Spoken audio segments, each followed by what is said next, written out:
the choice. Yeah, that's interesting. One thing I was going to say is there used to be a website, I don't think it's still up, Stablecoins War, and they had a measure for velocity of the different stablecoins. And one thing I noticed was the velocity for Tether was like multiples higher than everything else, which kind of implies that people are actually using it. So I was going to say maybe it's that people are actually using it, and it's the network effect of US dollars, and they're buying things priced in US dollars, and maybe they're not saving it as much as we on the outside kind of think. But what you just said, I guess, is kind of counter to that. Maybe it's a bit of both. I don't know. Yeah, I think ultimately the gold, basically the gold tokens are kind of like an ETF that's available worldwide instead of just on a specific U.S. exchange, which is a useful thing to be out there. You would think that the market would get bigger than it is now, but I guess ultimately it's between two worlds. On one hand, like you said, the dollars are moving around faster. People price things in dollars; they don't price things in gold. They have liability. Many of them have liabilities in dollars, and so that's kind of the world. That's one side. Another side, if they're thinking long-term store of value, many people that have crossed the chasm into the world of digital assets would rather own Bitcoin than gold, especially at scale. Yeah. And so gold's kind of serving a niche. I think it's good that it's out there. The market can choose it. But I guess it's just not hitting liquidity kind of critical mass. It's not appealing to people enough. Yeah, that's interesting.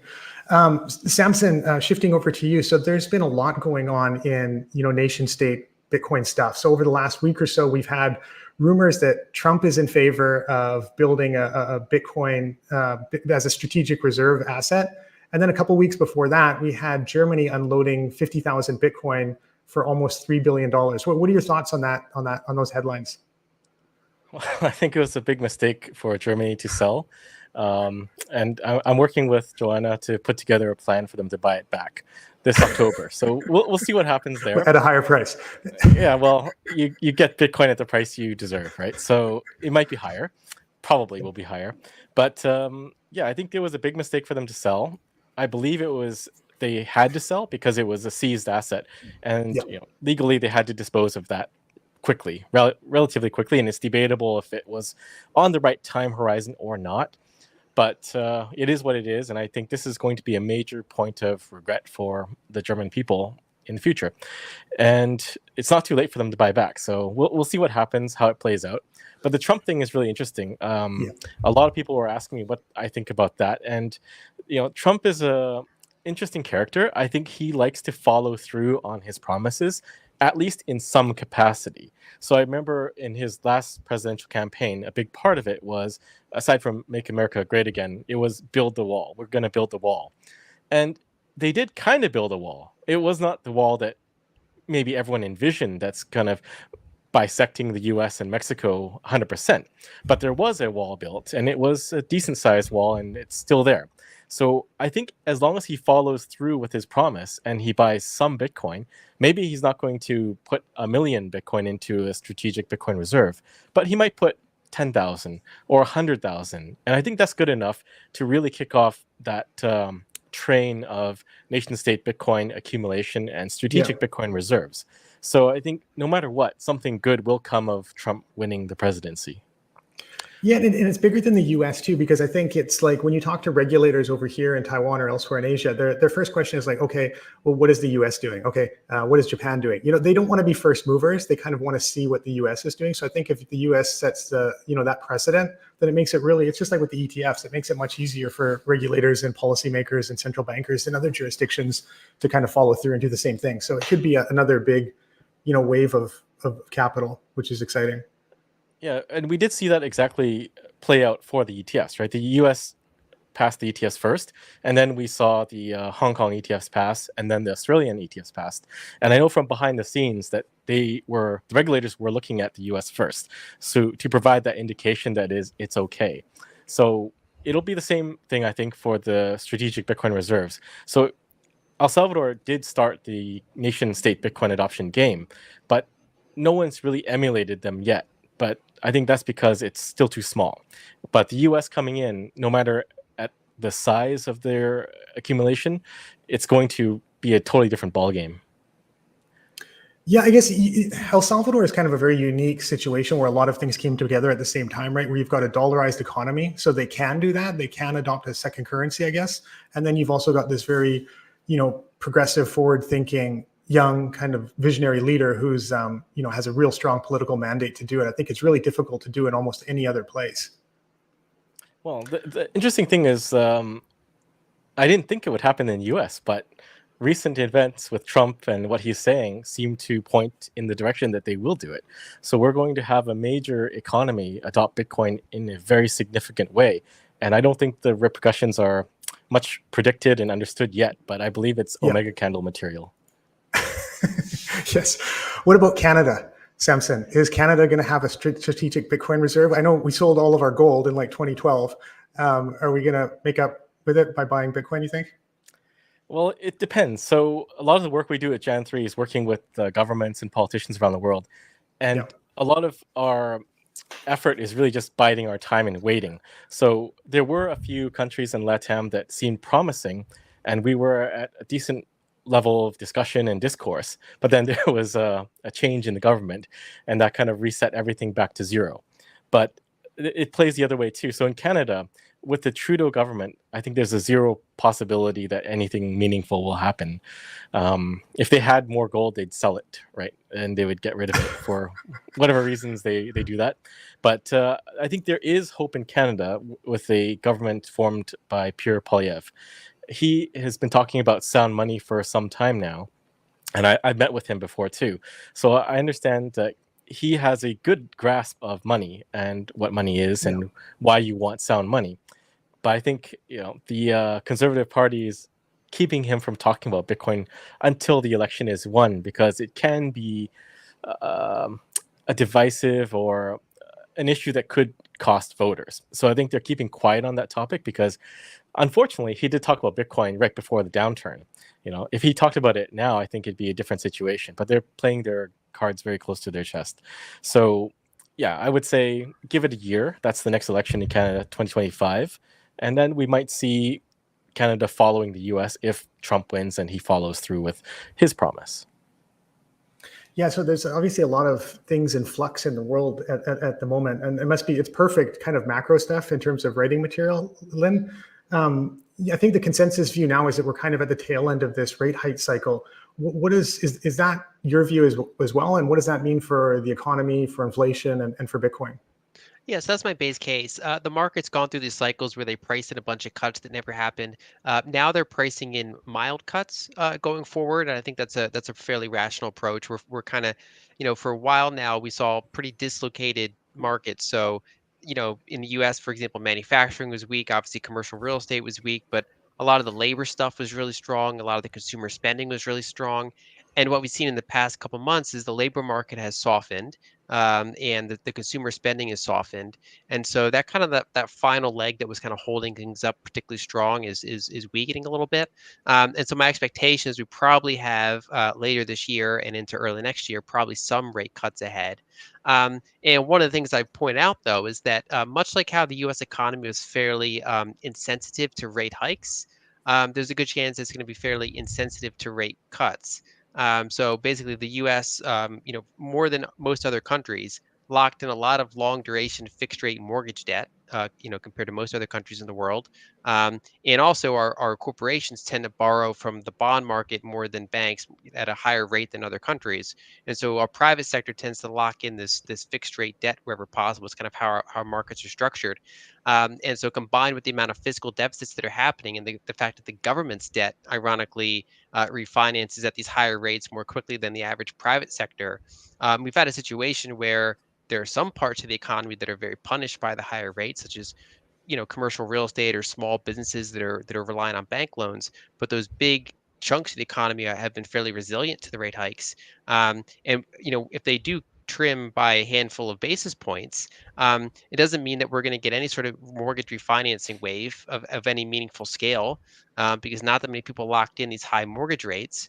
And so I think there's only kind of around the margins would that be helpful to a number of businesses. And so I think this can be fairly uneventful. And I think the bigger story is fiscal. So fiscal dominance, fiscal deficits, any sort of fiscal decisions by Congress and the president.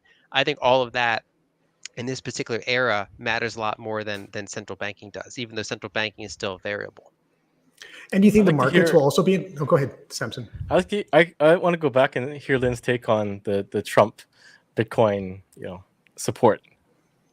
Sure. So, well, it's interesting. One option he has is just to not do what Germany did, which is to say, the United States government has something like 200,000 Bitcoin. So Yeah. whatever law requires them selling them, override that law, change whatever has to be changed, and say just to hold that amount. And then you have 1% of Bitcoins. That's kind of the low hanging fruit. Or just if they do sell them, just offset that with purchases. It's certainly within his purview, to make that change happen should he want to. If they could do it in an amount that is at current prices not particularly meaningful or risky to the U.S. government, should they be concerned around the downside.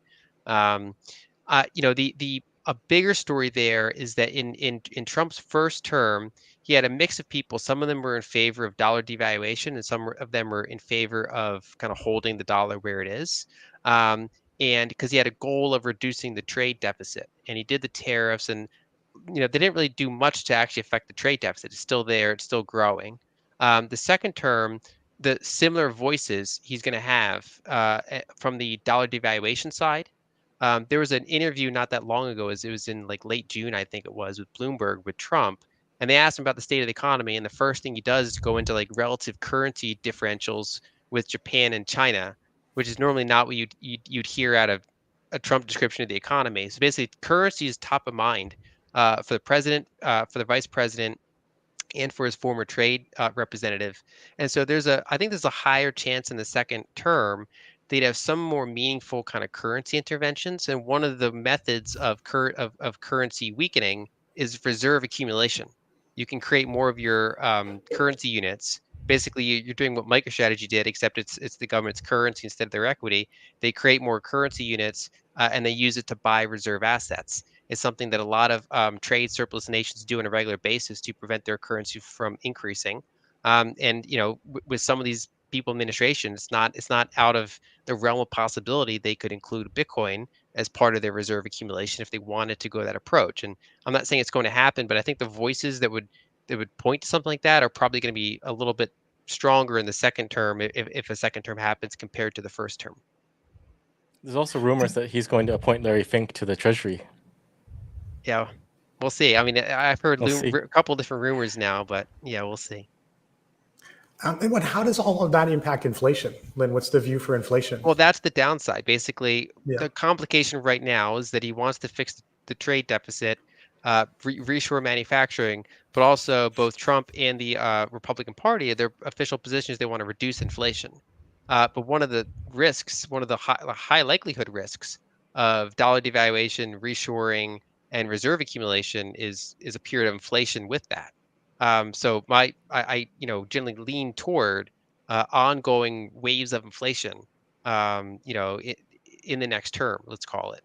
And that's kind of my view, regardless of the election outcome. But then obviously certain election outcomes and then certain decisions by who wins can pull that forward, can make it larger. So, but yeah, that's basically that's the whole kind of downside of currency devaluation in the first place is, depending on how someone's looking at the economy, there are issues when you have an artificially strong currency, which is different than sound money. It's kind of like this wonky situation of kind of having a debt-based currency. You can have an artificially strong currency, or you can have an artificially weak currency, and there's different kind of pros and cons that for a particular economy that come with that.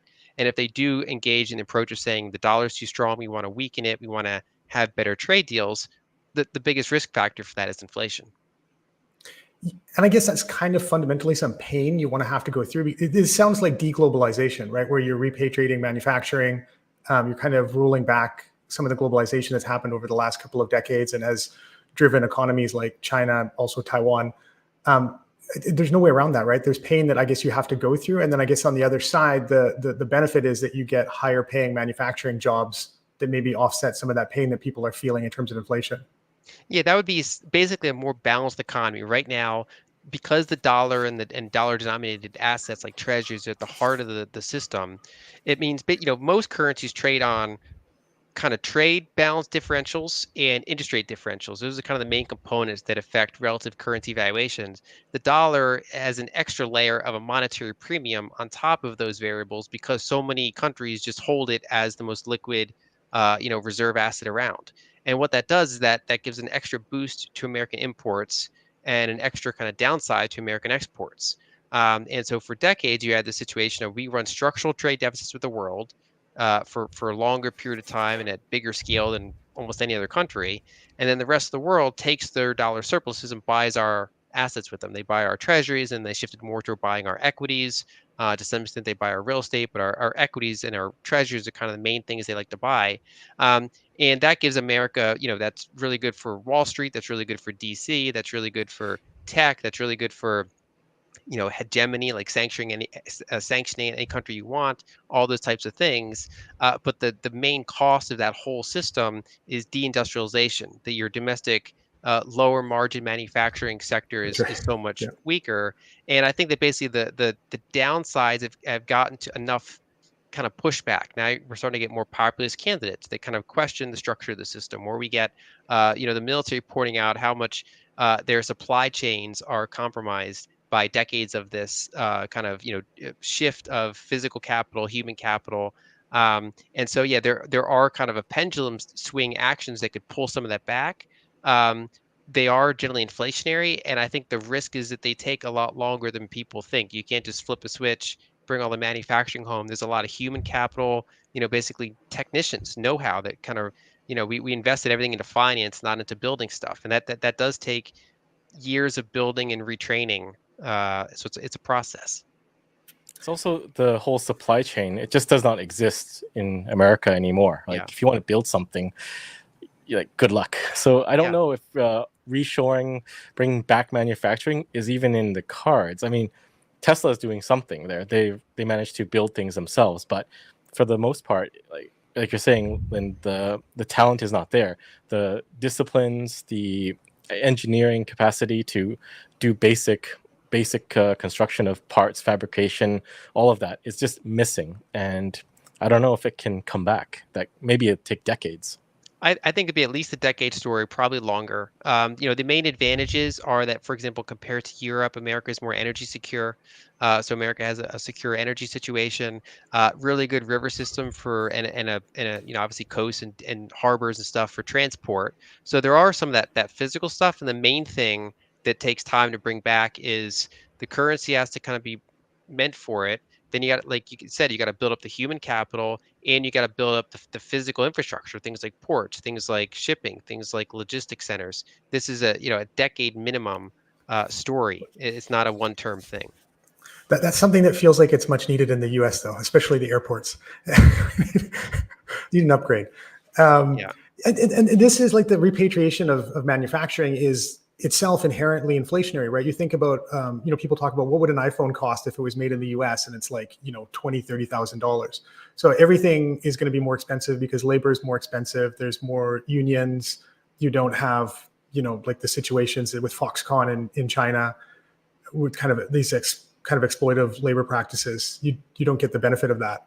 And then, I wonder what that means for ESG and pollution as well, because a lot of that is that you're outsourcing a lot of your pollution into places like China, and a lot of that has to come back too. So that's interesting. That's a huge factor that people underestimate is the power generation you need. Even if you think of the future and think of automating all this, so let's say you've reduced the labor differential, you still have a power differential, and building that and operating that is something that, especially in kind of we have like a not in my backyard mindset, regulation wise and social wise. There's a lot of moving parts there to getting all those different variables back. Yeah, but I think you also mentioned that U.S. is energy secure. Maybe it's energy secure now, but I think moving forward, there has to be a massive growth in energy infrastructure. If you look at China, they're boosting coal consumption. They're building dozens of new nuclear plants. I don't see that on the horizon in the U.S., but I believe that's also a part of Trump's platform too. Like he realizes AI needs energy, so they're starting to shift in that direction where you need to build something and build the base for the future. Yep, absolutely. All right, shifting a little bit, but still sticking on the topic of inflation. Like, how do people protect if inflation is baked in the cake? We're going to get inflation no matter what. I guess that's a great pitch for buying Bitcoin. But how do people protect themselves from inflation? And Samson, how do you see people dealing with inflation around the world? Well, I don't know. I mean, most people aren't that worried about, like, it depends where you are. If you're in the developed world, Western world, then yes, you're dealing with inflation. But if you're in the developing world, and this goes to people, what we talked about earlier, people using Tether, right? They're not worried that much about inflation. They're worried about the inflation or hyperinflation of their currencies, but they're more worried about getting by day to day, and they're using the US dollar as that inflation hedge because it'll devalue or inflate much less than It's the their least native ugly. currencies. Yeah. Yeah, it's at least ugly. But I think ultimately the only real inflation hedge is to move into Bitcoin. And I think that has to happen sooner rather than later. But we are seeing it, right? People are starting to accumulate Bitcoin a lot, either through the ETFs or buying directly. And that is correlated with the price increase we're seeing now. Also, anecdotal data from OTC desks and everything that we're engaged with, we're seeing a lot of buying from maybe not billionaires and millionaires, but wealthy people are putting hundreds of thousands of dollars into Bitcoin as that hedge and as a savings mechanism. So yeah, we just need to get more people into Bitcoin, and they'll realize it and they'll understand it when they find that it costs $5 for an egg in the future. Buy chickens, long chickens. So, we had Larry Fink making exactly this pitch, right? So never did I think that Larry Fink would become a Bitcoiner, but, it's funny how things work out. So he said recently in a Kramer interview that, Bitcoin is a safe haven asset.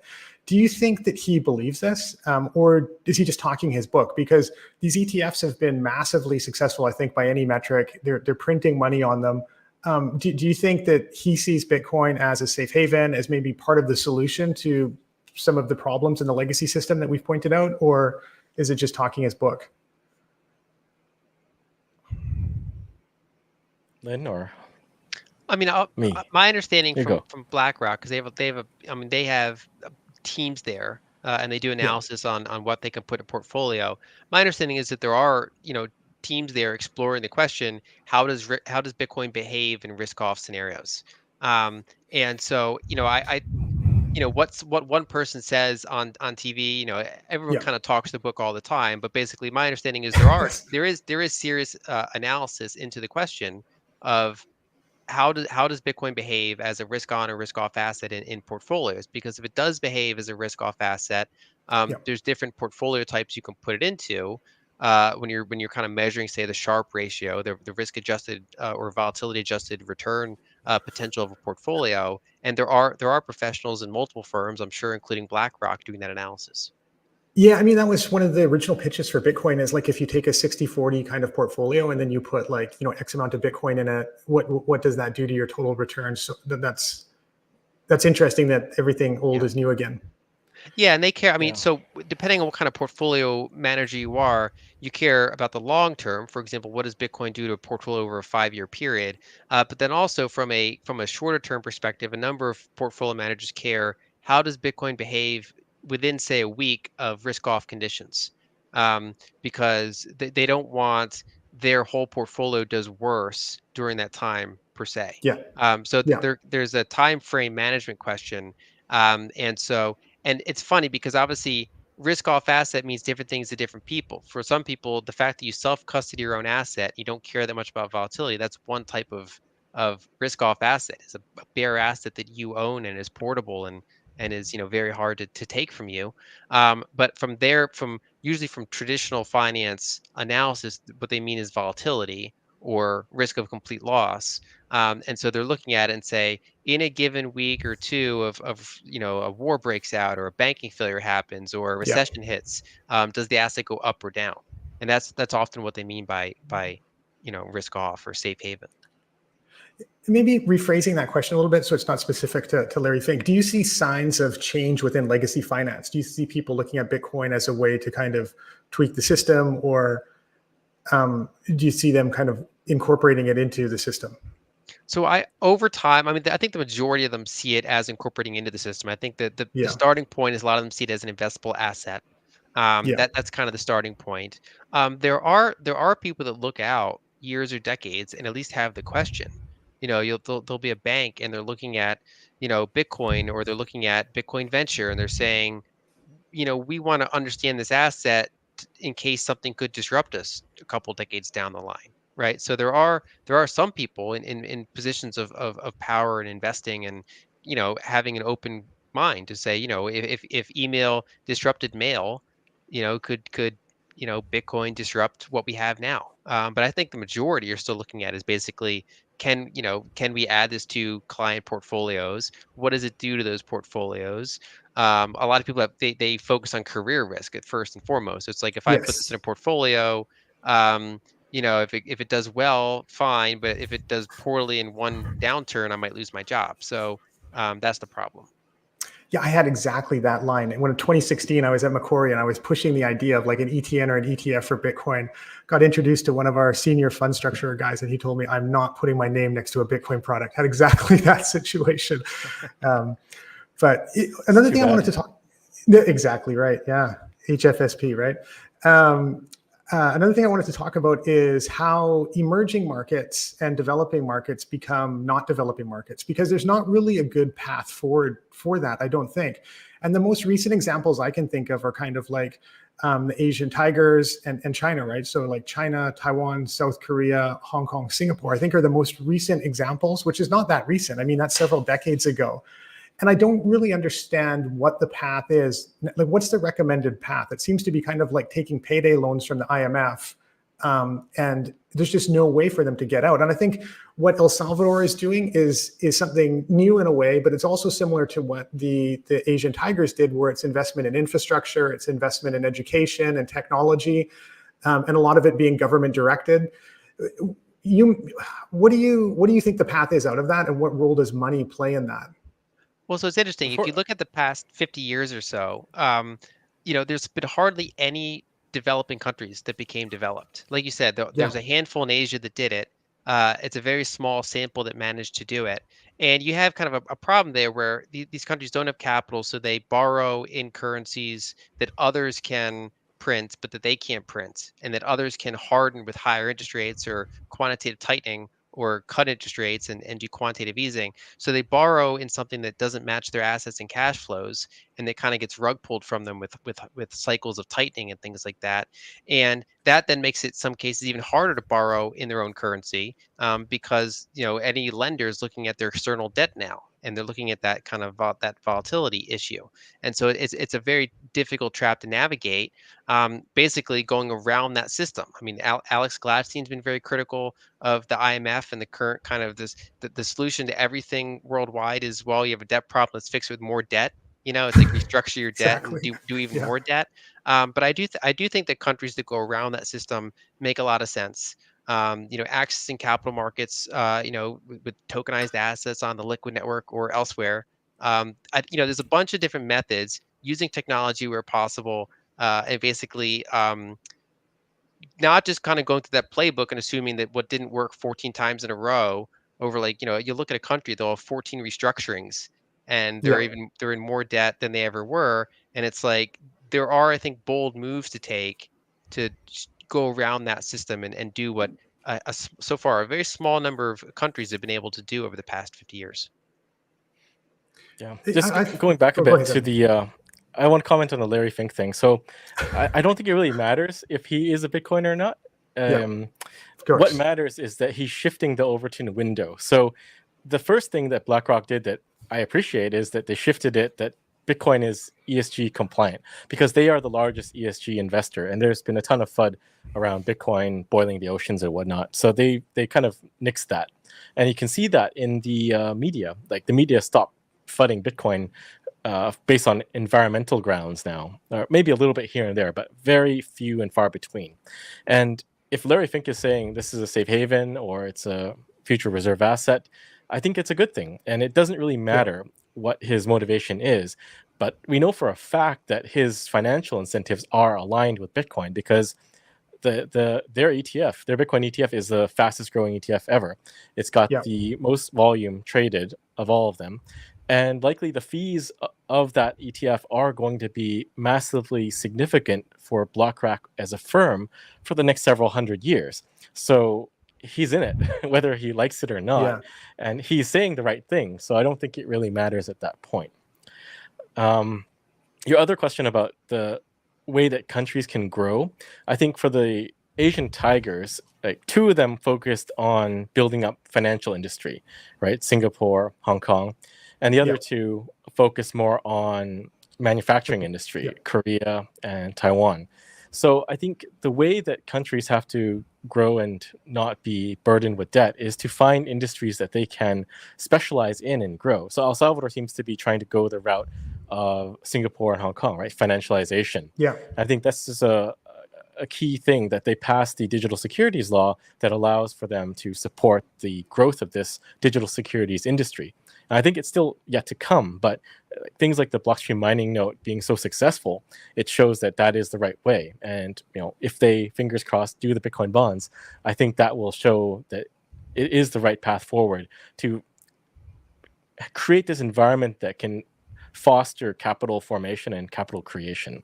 But if you go back and look at the four Asian tigers, the key thing is that their economies were very much open to investment from everywhere.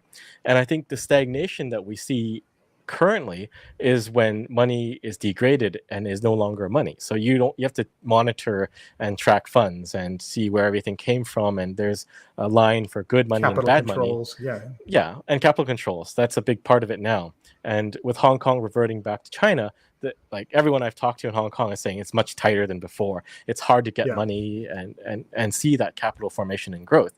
So I think it's sort of a trick, I guess. I don't know who is pushing it, but there are supranational organizations pushing this. And by doing so, and the countries accepting it, they're actually limiting their own economic growth.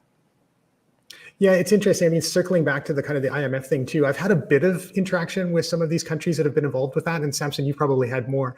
And one thing that strikes me is that there's not a lot of institutional knowledge in some of these emerging market countries. It's like one guy who went to, an Ivy League school in the US and then came back to help out the Ministry of Finance. So I think a lot of it almost strikes me as predatory, because people don't seem to really understand the details of it. And that's part of the reason. And there's such a brain drain. Like we talk about a brain drain in Canada. It's so much more pronounced in developing markets, where everybody who has talent and the capability and capital, they leave. And then, you're kind of running with the B team. And I think it makes it difficult and kind of predatory. Yeah, well, I think it also has to do with the fact that there is this pile of easy money to get, and you kind of are incentivized to play ball. Otherwise, you might lose that easy money. Now, if you're a leader that is more forward-thinking, long-term thinking, then I think it's not as attractive. But for anyone looking for short-term gains, a quick win on their bingo card, like, I got some money to build something, then you kind of have to play by those rules set by the IMF or the World Bank. And that's what gets you into trouble. Yeah, definitely. Yeah, what you mentioned about focusing on an industry, that's really interesting, because that's kind of our pitch, obviously, is that it's difficult for these small to mid-sized economies to compete with legacy capital markets and financial centers head on, but there's an opportunity to go asymmetric and to embrace this technology and kind of work around them and provide an alternative. And, like you said, it's a grind. It's not going to happen overnight.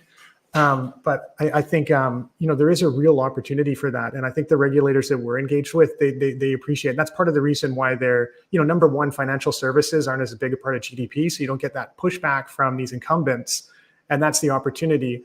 But yeah, no, I think they get that. And like you said, Larry Fink and his comments, they support all of that, because he's had a lot of positive comments on tokenization.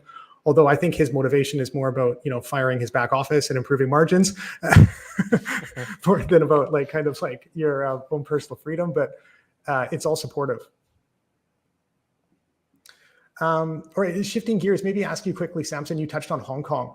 What about China? So Hong Kong passed these Bitcoin ETFs, which are actually really interesting because you can do in-kind subscriptions and redemptions. And obviously, China has a history of banning and unbanning Bitcoin. And I know that you were at BTC China previously, which was the biggest exchange in the world at the time. And actually, it was Bobby who gave me that hat, the Make Bitcoin Great Again hat. So I got that from Bobby Lee. What do you think's going on with China? Is there a chance that we see a rewarming to Bitcoin? Yeah, I think so. The Hong Kong ETFs definitely are a sign. I don't think they would have been greenlit without tacit approval from Beijing. So I think there's sort of a implicit approval of Bitcoin. and we'll see how it develops. Can mainland investors, like ordinary mainland investors, invest in those ETFs? There are a few groups working on making that a reality. So if that does come to pass, that'll change that landscape. But I think there's a lot of talk of Web3, and I think for us, we're not really fans of Web3, but Web3 is sort of a way that they can embrace Bitcoin and everything else without backtracking on the anti-Bitcoin stance of days old, and shutting everything down. So they can say it's different. It's like it's just the web. It's not about money and digital assets and bearer assets anymore. But I think there has to be a shift. I was talking to a lot of people in Asia recently, and the sentiment is that the economy in China is not well right now. Real estate is in a crunch. There's population decline, and there's just no liquidity. Massive anywhere. youth unemployment. Yeah. So how do you get out of that? You can't really grow your way out of that situation, especially with the population decline, right? I mean, you can try to bet on new technologies like AI and whatnot to kind of bridge that gap, robotics, things like Japan are trying to do. But the crisis is so deep, and it's so intertwined with real estate and all of the housing that's been built up over the past few decades that's going to be empty. There is no real way out of this solution other than to adopt Bitcoin. And I think eventually it will come to pass that they have to do something and pivot to Bitcoin. And we're seeing ICBC, the biggest bank in China, talk about Bitcoin now, whereas that would never have happened before. And like him or not, Trump's murmurings about Bitcoin do reverberate massively throughout the geopolitical spectrum, because he is a former president and likely the next president. So him talking about strategic Bitcoin reserves, whether he does it or not, has massive geopolitical implications for countries that want to keep up and stay competitive with the US. It's interesting. I noticed this in the last cycle. When you had countries or cities like Miami talking about Bitcoin, you had Texas talking about Bitcoin, you had Hong Kong talking about opening up to Web3 and Bitcoin. It's like Bitcoin is the growth driver of last resort. It's like when you're really struggling and you need a Hail Mary, they turn to Bitcoin. So yeah, that's interesting. I think a trap a lot of finance people fall into is assuming that the multi-decade phase of like more and more financialization is going to continue. So they think like, how can we monetize everything and make every single thing tradable, even certain things that don't make sense to be tradable or put on the blockchain or have their own free floating price token. Whereas a lot of people in the Bitcoin space, myself included, view sound money in some ways as a definancialization tool. That we've been in a situation where our money's been so weak that we have to monetize other things that don't necessarily need to be money. They can just be utility, like real estate, for example, in most cases. So by having a really good sound money, you actually think in many cases of definancializing terms. Now, it's not black or white, because at the same time, you can realize that there are certain assets that can certainly be better off by having better rails and more cross-border rails and all that. It doesn't mean that there's no spot for that. But I think that mindset that, a city gets into like Web3 and then thinks they have to have their own token, and then they go down that hole instead of things like embracing Bitcoin, embracing, rational securitization and things like that. There's a very wide path that leads to problems and a fairly narrow path that usually takes a longer period, I think, education and learning to get to that path. Yeah, but the other thing I think is China will eventually embrace Bitcoin, because there is a history of gold, right, purchasing from the central banks in China, and gold has had a very long, couple thousand years history in China as well. And this circles back to the point that you guys were talking about early on in our chat, but like, why are people not embracing tokenized gold, like Tether gold and everything like that? I think it has to do with understanding of money. Like, most people are like, the biggest use of Tether, I think, is in the developing world, right? They're not really thinking about saving, and gold is more of a savings tech, and old savings tech, but they're not thinking along those same wavelengths. They're thinking more short term, purchasing power preservation. So China, on the other hand, does have that experience with gold, and I still like to call Bitcoin digital gold, because it's the easiest way for normies to understand Bitcoin, that understand sound money and things like gold. So I believe it is inevitable that China will embrace Bitcoin in a big way. I just, how does that match up with their capital controls, though? I mean, it feels like they has to stress something structurally has to change because, well, there has to be a reckoning eventually, right? You have to reconcile the fact that money is now information, and you can't really control information. You can try, but you will fail. So, I mean, this applies to every country with capital controls. Korea has capital controls as well. But everywhere as long as Bitcoin exists, then capital controls do not exist. So it's just a matter of every institution and government coming to that realization and saying, well, this is just like, that meme where there's like a park and a path and they have a sign to stop you from like riding your bike there, and then the bike trail goes around it. It's that, right? 'Cause eventually someone's got to give up and yield. And I think countries that adopted the Bitcoin standard, like El Salvador and others, they're going to start the revolution and accept that money is information, information is money, and you can't really stop it now. Yeah, we're coming up on time, but I did want to get, Lyn, your opinion, and also talk to Samson about the Blockstream mining node. On it strikes me so broken money. I guess part of this is technology, and the technology behind money is outdated. And I think for capital markets, the technology behind capital markets is kind of outdated as well. So things like central depositories and how trade's settled. And I feel almost like you have a system where you've got like a Tesla and then you've got a horse and carriage. And, Bitfinex Securities, we're kind of like, we've got the better technology. We're like the Tesla, but it's the horse and carriage system that's bigger and sets the rules. And I think there's an opportunity here to kind of upgrade the technology. But so I think that lines up with the points that you're making in broken money. But your point on definancialization is maybe slightly contrary to some of the kind of arguments that people make in the security token space, where they're like, we want to provide liquidity to everything, right? To real estate. I think some of that is maybe not achievable or realistic, but just kind of wanted to get your thoughts on security tokenization generally. Yeah, so I do think that tokenizing things is useful in the sense that allows things to go across borders, allows small markets to access big pools of capital. It can be in some ways more efficient than the current system. I think that there's two kind of like streams passing each other there. So on one hand, there's the tokenize everything crowd. But there's some things that just inherently don't make a ton of sense tokenized because they're still central at the end of the day. If you tokenize your house and then it gets hacked and it ends up in the hands of foreign hackers, they don't really own your house. There's still the local authority that says, no, we're going to void that, and you still own the house. It's still at the end of the day a ledger. But you obviously want credible ledgers that can work between multiple counterparties that can go across borders. So I think that on one hand, I am not bullish on the idea of tokenizing everything or everything's going to have their own money or things like that.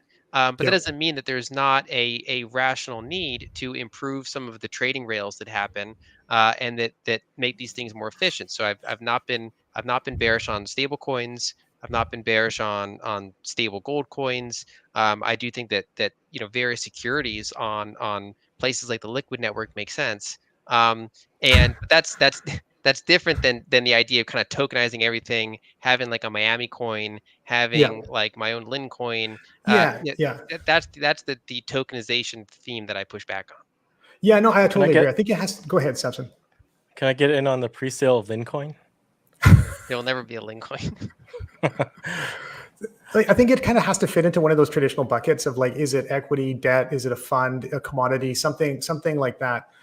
Just on the hackable thing of hacking your house, maybe Samson, you can talk about this, but I think that's one of the benefits of doing tokenization on Liquid and with this transfer restricted asset functionality is that you create a whitelist, and if somebody, I think it's basically unhackable, right? Because you've got basically a registry, and you can, if somebody loses access to it, you can reassign the tokens to people, and it just becomes where even a custodian is not necessarily because you have that registry and you know who owns everything.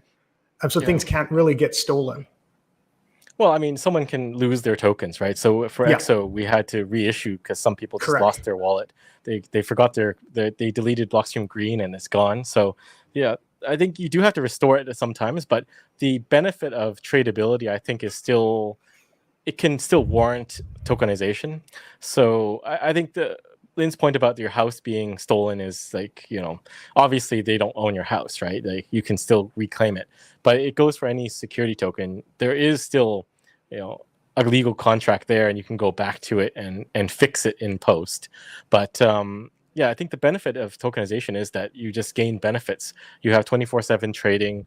You have a semi-bearer asset. It is not fully bearer in the sense that the underlying is not yours, but then for most securities you can't really, it's just a claim still on either the equity investment or the project or whatever. So I think it's still a marginal improvement on that. And I think things like the blockchain mining note and I think Bitcoin bonds will show that these things are very viable because you can lower the threshold for onboarding new users. It's much simpler a process. You simplify the trading, the peer-to-peer trading aspect of it. It's atomic, and the payouts for things like the dividends or coupons can be done at scale at a much lower threshold. So I think for the Bitcoin bonds, it was like $100 investment, and you could technically pay out a few dollars per year for the coupon, and it still wouldn't break the system, right? So I think there are a number of reasons why tokenized securities do make sense, but the challenge is just getting that one big leader project out there that shows people, because right now security tokens are in a bit of a weird spot. It's much lower barrier of entry to do an ICO and rug pull your investors than it is to go through the legal paperwork, structure everything, and issue it. And then at the same time, you have pure crypto stuff that just is like meme coins and everything like that. So you're putting in a lot of effort to try to do a legitimate project, and the reward spectrum, I guess, is much less than launching a meme coin out of your basement and making 1,000x, at least for the issuer. So I think we just need some big group to do it. Maybe it's BlackRock, who knows? But there are other big financial institutions that are trying to push it. But we just need some big project out there that shows the world that this is a viable method for capital formation and generation. And I think that's one of the paths that countries have today of escaping that developing country trap, is that by embracing that kind of narrow path, where you're making use of new technology, but you're not falling for false claims of the technology. You're not falling into the meme coin trap or the tokenize everything trap, but you're saying, hey, we have better tech rails for matching real world assets with claims of those assets and the logistics of those assets, and that they actually care about the long-term viability of the assets that they're issuing. I think that's a path of capital accumulation, and that's one of the basically the cheat codes, or the basically the narrow path of kind of going down that to actually go out of this kind of system that kind of keeps accumulating more and more dollar debt throughout the world. Yeah, that's one of the really interesting things about El Salvador, is that they've almost uniquely figured out what are the accretive parts of this like digital asset industry. Like they figured out that it's not dog with hat coin, and it's not 1,000 other like layer ones. It's Bitcoin, and then developing the capital markets on top of that. And I think really, I don't think many other policymakers or regulators have figured that out. That innovative part for them, it's a lot of Web3 kind of stuff, and they don't really know what that is, but it's a good buzzword. So I think that's one of the exciting things about El Salvador, is they figured it out, the cheat code. Well, El Salvador had some really good advisors back in the day. So good presentations too. Yeah. All right. Well, I think we should wrap it up. I mean, we could talk much longer, and this has been a really good conversation, and I appreciate your time. Maybe just to wrap it up quickly, Lyn, what do you think are the major kind of trends and flashpoints that we should be paying attention to over the next, maybe 6 or 12 months? So I think the U.S. election's a big one, especially for this industry. I think it's a big one for price. It's a big one for actions that could be considered uncommon, like the U.S. engaging in some sort of major currency intervention or novel reserve accumulation, that kind of thing. That's obviously a big Boolean outcome. Then there's things like so far I've generally seen that global liquidity indicators tend to be very correlated with Bitcoin price. It's one of the closest correlates that I've seen. It's kind of a proxy for incoming demand. Or if you picture the dollar and Bitcoin being a trading pair, we all know about Bitcoin's halvings and how it goes through hardness over time. The dollar goes through periods of hardness or softness, and so basically liquidity is kind of a measure of that. So you're kind of measuring the hardness or the softness of the thing that Bitcoin's trading against. And so I'm looking kind of toward those liquidity actions, basically fiscal decisions, Fed decisions, especially as it relates to their balance sheet potentially late next year. Those are the major things I'm watching kind of post-election. Great. Samson, what are you watching over like maybe the next 12 months or so?